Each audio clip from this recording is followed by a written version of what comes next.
we are joined by Republican Senator from Tennessee and member of the Senate Judiciary and Veterans Affairs Committees, Marsha Blackburn. Senator, thank you so much for being with us. I want to start where Rich had touched on, this New York Times report directing some blame at Iran for this attack on Israel by Hamas. The headline is, officials from Iran and Hezbollah planned the attack, people familiar with the operation said, but the U.S. and its allies have not found any evidence directly linking Tehran. That would be in line with what we've heard before. But this was based on interviews with 3 Iranians affiliated with the IRGC, the Revolutionary Guards, and the senior leadership.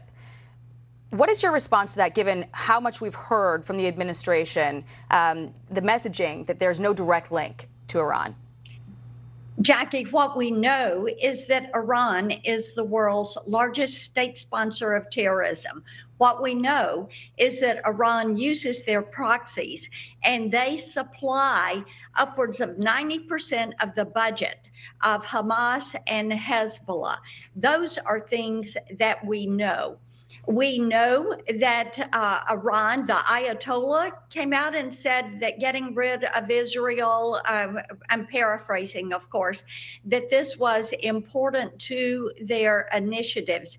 And they have said many times that their #1 target was Israel. And indeed, this was an attack that was well planned. It was well thought out. You just heard the former prime minister say that they were surprised, but they would not be surprised a second time.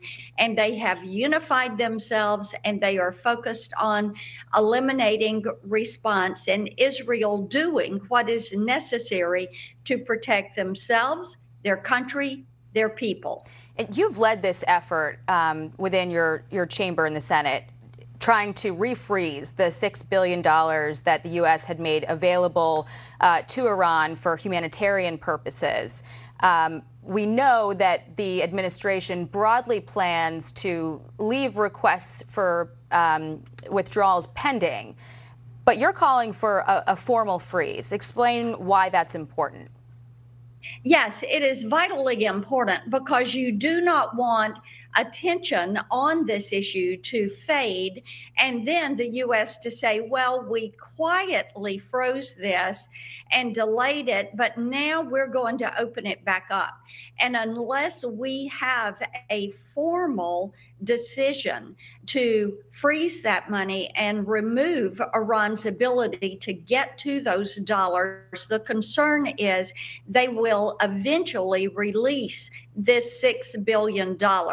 And Jackie, what you have to do is say, if you're doing anything with this money, it should go to Israel to pay for destruction and damages that have been done to Israel. This is an unprovoked attack. We also know, Senator, one point there. Are you at all concerned that if the U.S. were to refreeze the $6 billion, that it would be tantamount to calling Iran responsible for this and what implications that might have? Does that concern you at all?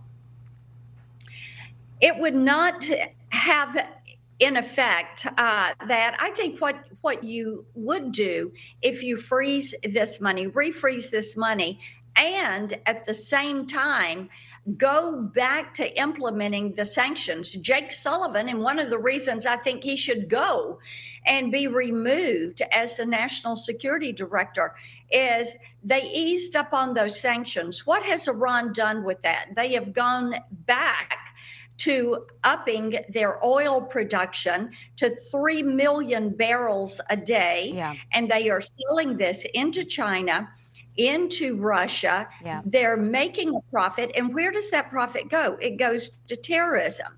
We also know that President Trump cut. We're running out of time, but I just want to get you to clarify one thing I believe you just said. You're calling for Jake Sullivan to resign from his post as the National Security Advisor? Absolutely. He has not served this country or the president well. Okay. And I think it is time for him to go. When you look at what happened with the first Iran deal, when you look at what has happened with the second Iran deal, when you look at the easing of sanctions that has allowed Iran to up their oil sales, Jackie, The advice that he has given the president has not served the American people or our security well. Wow. All right, news there. All right, Senator Marsha Blackburn, thank you very much for being with us. I apologize we've run out of time. Appreciate you being here.